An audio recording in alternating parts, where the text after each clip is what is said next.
السلام علیکم دوستوں، میں ہوں آپ کی ہوسٹ ارسلہ۔ پروگرام ناقابل فراموش میں بہت بہت خوش آمدید۔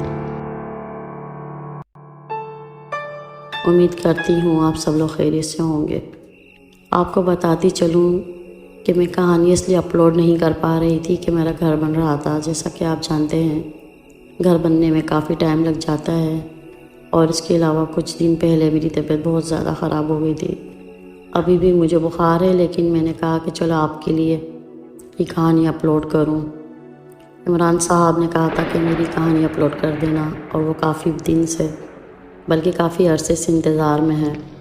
ان سے معذرت چاہتی ہوں، اور یہ واقعہ میں انہی کی زبانی آپ کو بتانے جا رہی ہوں۔ میرا نام عمران ہے اور میرا تعلق پاکستان سے ہے۔ یہ واقعہ جو میں آپ کو بتانے جا رہا ہوں، یہ میری زندگی کا بہت ہی اہم اور ناقابل فراموش واقعہ ہے، اور یہ واقعہ میرے ساتھ آج سے 20 سال پہلے پیش آیا تھا۔ ایک دن مجھے اپنے بڑے بھائی حفیظ احمد کے ساتھ کسی کام کے سلسلے میں کہیں جانا پڑا۔ ہم اپنی گاڑی میں ہی گئے تھے، اور اب ہم وہاں سے فارغ ہو کر گھر کی طرف واپس آ رہے تھے کہ رات کا وقت تھا، اور اب گھر واپس جاتے ہوئے بہت ہی دیر ہو چکی تھی۔ رات بھی کافی ہو رہی تھی، سردی کا موسم تھا، اور اندھیرا بھی اس قدر تھا۔ سڑک پر کوئی بھی دوسری گاڑی تک نظر نہیں آ رہی تھی، اور مجھے راستے کے بارے میں کوئی خاص علم نہیں تھا۔ میں اور میرا بھائی گاڑی میں بیٹھے اپنا سفر طے کر رہے تھے۔ ہم لوگ کافی تھک چکے تھے اور جلد سے جلد گھر پہنچنا چاہتے تھے۔ میں گاڑی بھی بہت اسپیڈ سے چلا رہا تھا، لیکن ابھی گھر پہنچنے میں بھی ہمیں کم سے کم 2 گھنٹے باقی تھے۔ چلتے چلتے اچانک میری گاڑی کا پچھلا ٹائر پنچر ہو گیا، اور اب ہم اتر کر گاڑی کو چیک کرنے لگے تو دیکھا تو ٹائر مکمل پنچر ہو چکا تھا، اور مجھے جان کر بہت ہی صدمہ ہوا کہ ہماری گاڑی کا ٹائر پنچر ہو گیا ہے۔ ہم کافی پریشان تھے کہ کیا کریں اتنی رات کے، اب سنسان اور ویرانے سڑک پر کیا کریں گے۔ اتنی رات گئے ہم کسے ڈھونڈیں جو ہماری مدد کے لیے آ سکے۔ آس پاس دور دور تک کوئی دکان تو کیا، کوئی انسان یا گھر تک نظر نہیں آ رہا تھا، اور اوپر سے موسم بھی خراب ہو رہا تھا، جیسا کہ کوئی بہت ہی بڑا طوفان آنے والا ہو یا کوئی بارش ہونے والی ہو۔ میں نے کبھی بھی زندگی میں خود کو اتنا بے بس محسوس نہیں کیا جتنا اس دن کر رہا تھا۔ ہم آ کر گاڑی میں بیٹھ گئے اور کافی دیر تک بیٹھے سوچتے رہے۔ گاڑی کو دھکا لگا کر بھی نہیں چل سکتے تھے، اور اگر لے کر بھی جاتے تو کہاں لے جاتے؟ دور دور تک سنسان سڑک پر ہمارے علاوہ کوئی بھی نہ تھا۔ ابھی ہم اسی پریشانی میں ہی تھے کہ اچانک ہی دور سے کوئی انسان نظر آتا دکھائی دیا، جس کے ہاتھ میں ایک لالٹین تھی۔ وہ آدمی چلتا ہوا ہمارے پاس آنے لگا۔ ہم بھی جلدی سے گاڑی سے اترے اور اس آدمی کو آواز دے کر روکنے لگے۔ وہ بڑی عمر کے بابا تھے۔ جیسے ہی وہ آدمی ہمارے پاس آنے لگا، ہمارے قریب پہنچنے سے پہلے ہی اس نے لالٹین کو بند کر دیا۔ یہ دیکھ کر مجھے بہت حیرت ہوئی، پھر ہم نے اتنی کوئی ٹینشن نہیں لی اور پوچھنا بھی زیادہ مناسب نہیں سمجھا۔ ہم نے اس سے پوچھا کہ یہاں کوئی ٹائر پنچر والا ہے؟ بابا گاڑی کا ٹائر پنچر ہو گیا اور اب ہم یہاں جنگل میں پھنس گئے ہیں۔ اور یہ سب سننے کے بعد کافی دیر تک وہ خاموش رہا اور ہمیں عجیب سے طریقے سے دیکھنے لگا۔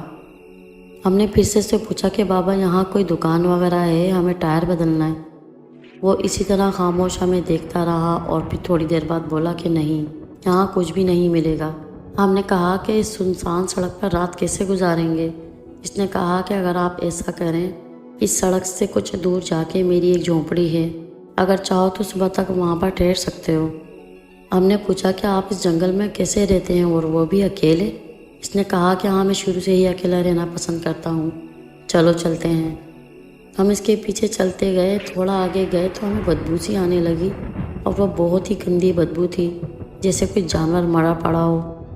بدبو بڑھتی چلی جا رہی تھی۔ اس بدبو کے مارے ہمیں الٹی جیسی حالت ہونے لگی۔ جو شخص ہمارے ساتھ تھا اس کو تو کوئی پرواہ ہی نہیں تھی۔ ہم نے سوچا کہ یہ کیسے اتنی گندی بدبو برداشت کر رہا ہے۔